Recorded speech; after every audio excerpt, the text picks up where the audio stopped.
Oppenheimer का नाम तो आपने सुना ही होगा, और नहीं तो जल्दी ही इस पर क्रिस्टोफर नोलन की एक मूवी आने वाली है which will be based on how Oppenheimer developed atomic bomb, जिसने अभी तक काफ़ी तबाही मचाई है इस दुनिया में और काफ़ी तबाही को कंट्रोल भी किया है।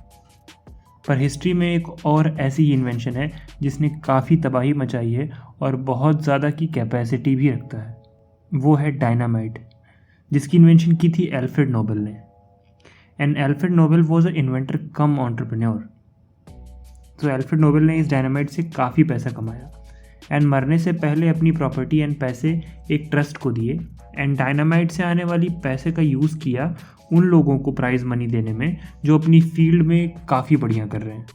आज उसी प्राइज़ को हम नोबेल प्राइज़ के नाम से जानते हैं, जो डिफरेंट फील्ड्स के लोगों को मिलता है कुछ रिमार्केबल डिस्कवरीज और इन्वेंशन के लिए। वो फील्ड्स हैं literature, peace, chemistry, physics, economics and medical science.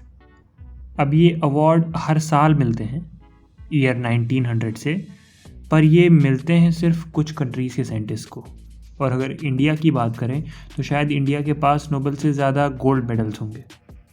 और अगर साइंस फील्ड में नोबेल की बात करें तो सीवी रमन के बाद तो किसी को मिला भी नहीं है।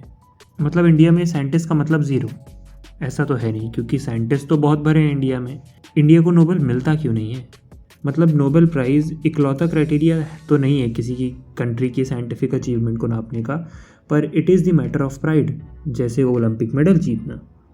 और इंडिया का रिसर्च एंड डेवलपमेंट पे इन्वेस्टमेंट भी कुछ खास रीज़न नहीं है इस चीज़ का, पर कुछ तो है जो मिसिंग है।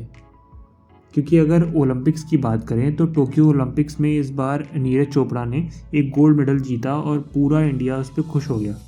होना भी चाहिए, क्योंकि हमारे लिए एक मेडल लेना भी बड़ी बात है। अब मेडल्स तो घूम फिर के आ ही जाते हैं। ये नोबेल और ओलंपिक्स से हम इस चीज़ को समझते हैं।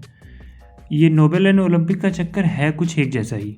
ओलंपिक शुरू हुआ 1896 में एंड नोबेल प्राइज़ 1900 में, पर चीज़ें कुछ उल्टी हैं अभी। इंडिया में एकेडमिक्स का नंबर एथलीट्स के नंबर से कहीं ज़्यादा है। उसके बाद भी मेडल तो कुछ आ ही जाते हैं, पर नोबेल प्राइज़ एक भी नहीं है हमारे पास। सीवी रमन के बाद 1930 से तो एक भी नोबेल प्राइज़ नहीं है हमारे पास।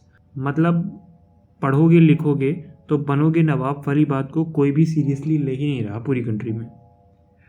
अगर department of science and technology की माने तो 2018 में 27.8 लाख साइंटिफिक वर्कफोर्स थी इंडिया में, यानी वर्ल्ड की 6th top most scientific workforce.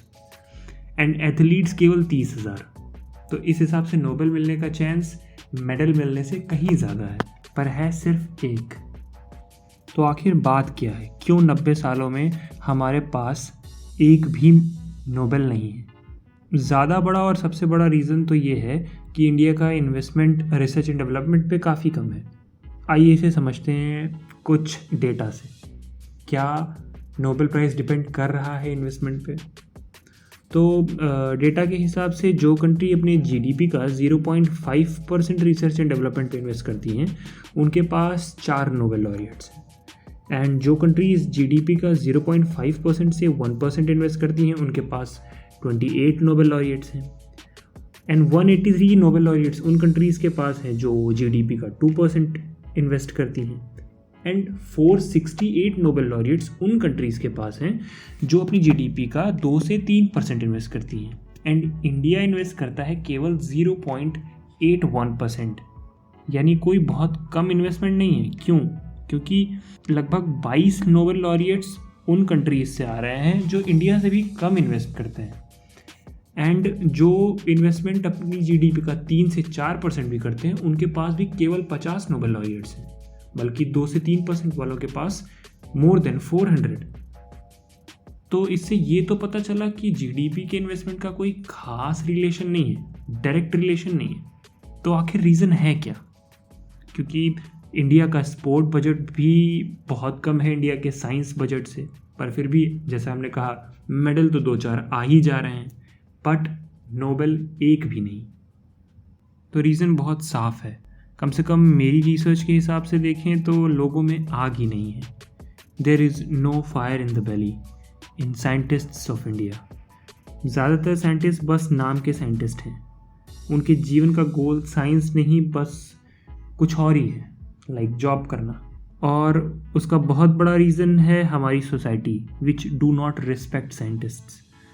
आज भी साइंटिस्ट की जॉब से बेटर है 4th ग्रेड की गवर्नमेंट जॉब, क्योंकि लोगों को समझ नहीं आता कि साइंस है क्या चीज़। अब ये सिचुएशन सुधारने का घूम फिर के ज़िम्मा इन 3 पे ही आता है: Indian scientists, Indian society and Indian government. देखते हैं कौन इनमें से सबसे पहले स्टेप लेता है साइंटिफिक डेवलपमेंट की ओर। और कमेंट करके आप भी बताइए कि आपको क्या लगता है कि साइंस के मामले में इंडिया अभी भी इतना पीछे क्यों है।